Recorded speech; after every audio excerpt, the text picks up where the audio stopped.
Welcome back to the show as we continue here, getting ready for the football season. Glad to have on the show for the first time Zach Koons. He is the host of the Northwestern podcast up in the Chicago area. Zach, welcome to Big Sports Radio. Got to start right off. For those who aren't following along, Northwestern Football, where are the Wildcats playing this year? Yeah, I mean, that was certainly the biggest question facing this team coming into this offseason because right up and about and a few months ago, nobody knew where Northwestern was playing. So I think after kind of exploring a lot of the options, and I had the opportunity to talk to Deputy Athletic Director Jesse Marks, and they looked around at a bunch of stadiums in the Chicagoland area, SeatGeek Stadium, Soldier Field, but a lot of those were going to require Northwestern fans and particularly students to travel 45 minutes to an hour and a half away. So they were really kind of looking for somewhere more local, and they were able to find that right on campus and built up a temporary facility is sort of what they're calling it, right outside on the Lakeside Stadium where the soccer team plays, where both the field hockey team plays right there as well, and built a temporary setup that will seat a little less than 15,000 fans. So certainly not the standard fare for what stadiums in the Big Ten and what fans in the Big Ten are used to. But they're going to be playing right there on campus, and I think the players and the coaches have really kind of embraced that opportunity to fill up that area and kind of build it into a inclusive kind of culture for the entire campus. So I'm proud to say that last year I buried the Wildcats before the season even started with everything that was going on, and was proven horribly wrong by the players and coaching staff. Based on this new schedule and the influx of teams from out west, what are the expectations for the Wildcats this season? Are they going to be able to build upon that? Is it going to be a fallback year? How are you looking at that as somebody who's covering this team? Mike, I don't think you were the only one. I think just about everybody picked them to finish last in the Big Ten last year. And I mean, for good reason, right? This was a program in disarray with just a few weeks to go, not months, weeks before the start of the regular season. David Braun took on the interim head coach job and showed up to Big Ten media days, having held that position for just a few days. So I think it was certainly reasonable to discount this team last year, and overperform, I think, is a word that just about everybody else would use as opposed to the people actually within the program. So flipping ahead to this year, it's certainly still a trial period where David Braun now has brought in his staffers, brought in a new offensive coordinator and Zach Lujan. Tim McGarrigle takes over the defense. And I think there's plenty of optimism, but many unanswered questions as well. And that starts at the quarterback position, where Northwestern did get plenty of consistency at quarterback last year from Ben Bryant behind center.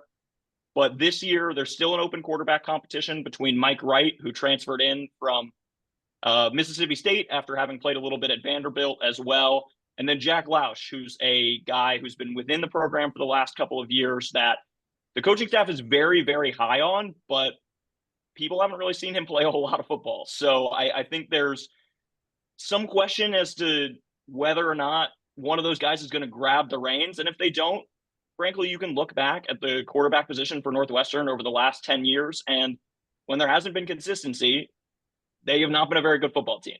They won one game in 2022 when they didn't really have a starting quarterback.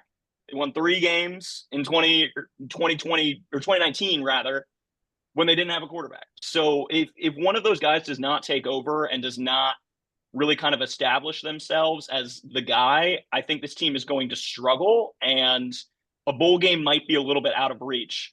The optimistic view, and I think the peak optimistic view, would be that this team does what it does last year. Maybe scrapes out 8 or so wins. Of course, Ohio State and Michigan are later on in the year. They're at the tail end of this schedule. I think you can kind of chalk those up as losses, but I for one, don't really know what to make entirely out of the rest of the Big Ten. I think a lot of these teams have question marks this year. There's a lot of competition really from that 5 to 12 range, I think, of all of the teams. And I don't see why Northwestern can't be in the 7th or 8th spot when it comes to finishing in the Big Ten. But I think a bowl game would be exactly what this team needs this year and to kind of cement themselves as a regular competitor in the Big Ten. But past that, I'm not sure I see them, I don't know, competing for a tail end college football playoff spot. Well, and in fairness, Larry's too nice to say it, but in most seasons, my picks are in disarray as well. So we're used to that. The other question I had is, they will also be playing, besides this innovative plan for creating their own 15,000 seat home stadium, they will also be playing in Wrigley Field a couple times this year. Could you talk a little bit about that?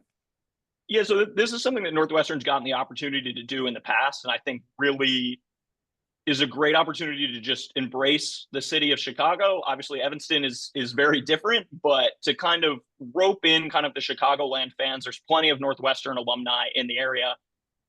Unfortunately, last year, I wouldn't say that Northwestern put their best foot forward with the display on the field at Wrigley Field.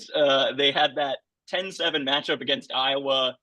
I think the over-under going into that game was like under 30 points, and Iowa managed to win on like a 52-yard field goal, which felt incredibly apt for what those two teams were on offense last season. But this year, yeah, I mean, getting to welcome in a fan base like Ohio State to come out to Wrigley Field and to get to play, I think will really be exciting. And it's always just a good time to kind of see the Ivy at Wrigley Field and hopefully kind of give Cubs fans, Chicago fans something to cheer about, because right now both of those baseball teams aren't looking so hot and looking like they're going to be playing too late in the year. So yeah, no, I think that'll be a really fun opportunity as well.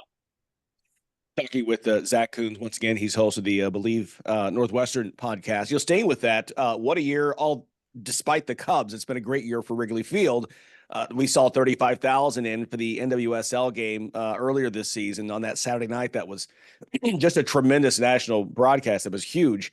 And then Northwestern, yeah, how big is it for? I mean, Chicago. Look, we know that Chicagoans love their sports. Yeah, everyone has their pockets of the teams that you root for. But it's got to be, to me, it's just to watch is so neat to see any Chicago sport, anything being played at Wrigley Field. And even if it's women's soccer, if it's Northwestern football, or if it's, yes, the Cubs, it's still a cool thing for Chicago.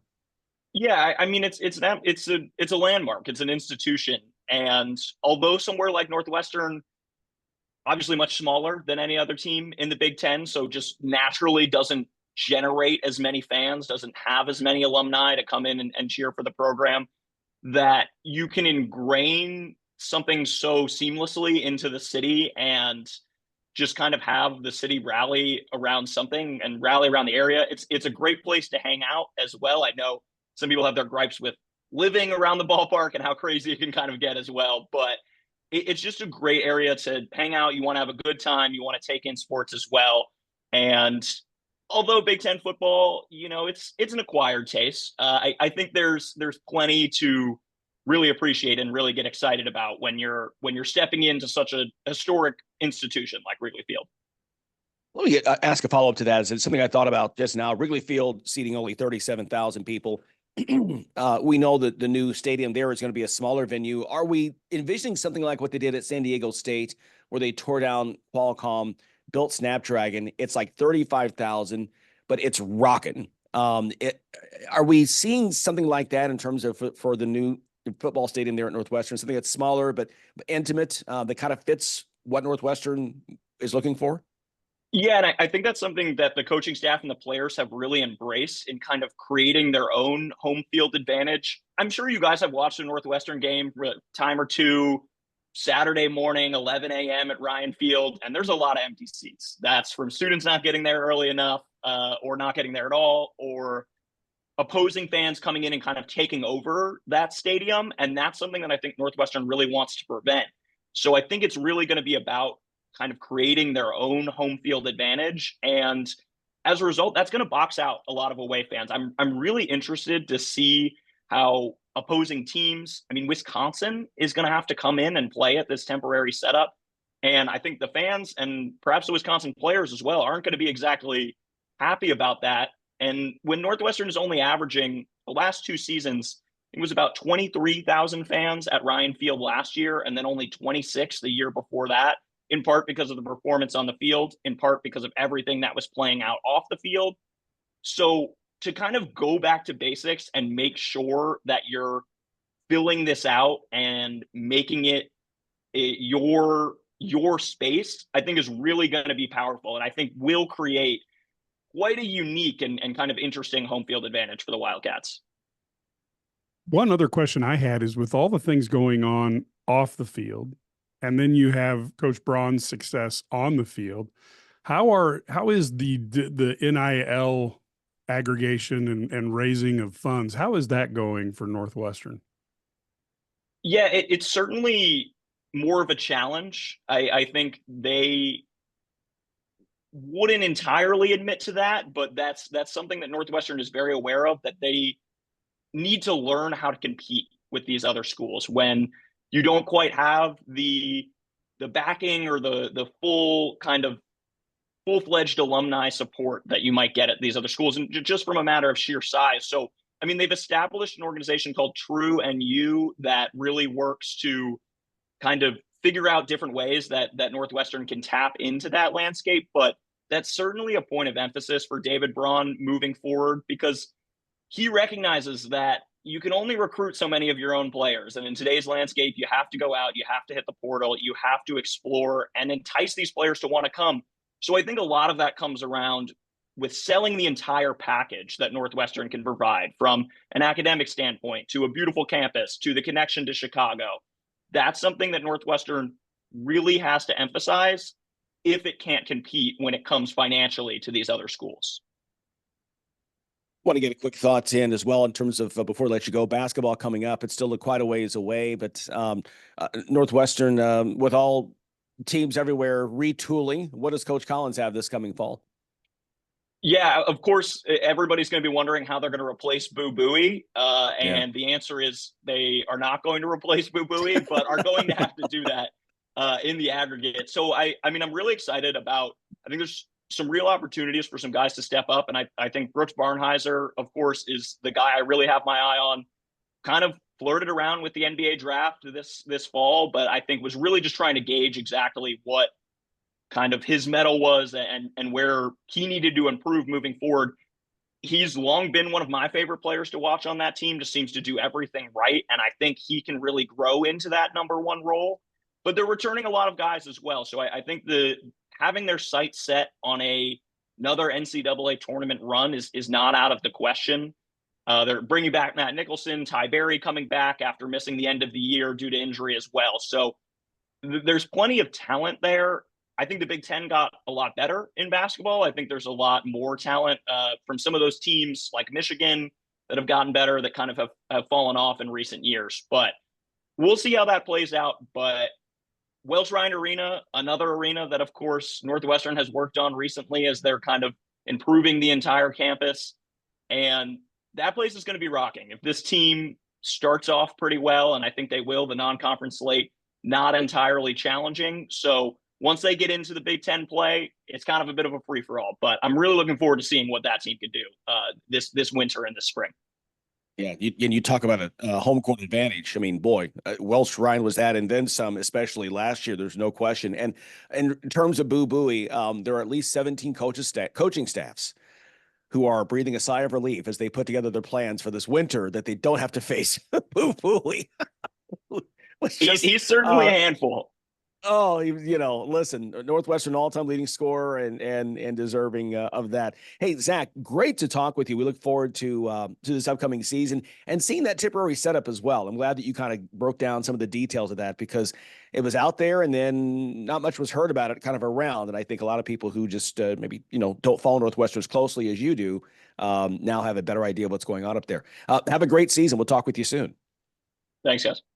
All right. Thanks so much. Once again, Zach Koons, he's host of the Believe Northwestern podcast. Give a follow on X as well. Zach Koons, ZACHKOONS. All right. This is Big Sports Radio. We're back with more.